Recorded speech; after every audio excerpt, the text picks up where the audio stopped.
Sugar, మధుమేహం లక్షణాలు: అధిక దాహం, తరచుగా మూత్రవిసర్జన, విపరీతమైన అలసట, కారణం లేకుండా బరువు తగ్గడం మరియు అస్పష్టమైన దృష్టి వంటివి.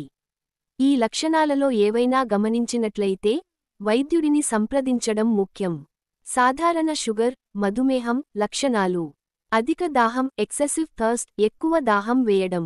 తరచుగా మూత్రవిసర్జన ఫ్రీక్వెంట్ యూరినేషన్, ముఖ్యంగా రాత్రిపూట మూత్రవిసర్జన ఎక్కువగా ఉంటుంది.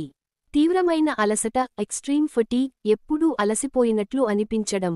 అనుకోకుండా బరువు తగ్గడం అన్ఎక్స్ప్లెయిన్డ్ వెయిట్ లాస్, ఎలాంటి కారణం లేకుండా బరువు తగ్గిపోవడం. అస్పష్టమైన దృష్టి బ్లర్డ్ విజన్, దృష్టి మసకబారడం లేదా అస్పష్టంగా కనిపించడం. గాయాలు నెమ్మదిగా మానడం స్లో హీలింగ్ సాస్, గాయాలు త్వరగా మానకపోవడం. ఇతర లక్షణాలు: కాళ్లలో నొప్పి లెగ్ పెయిన్, ఇది మధుమేహం వలన నరాలకు నష్టం జరగడం వల్ల సంభవించవచ్చు. మీరు ఈ లక్షణాలలో ఏవైనా అనుభవిస్తున్నట్లయితే వైద్యుడిని సంప్రదించి తగిన చికిత్స తీసుకోవడం మంచిది.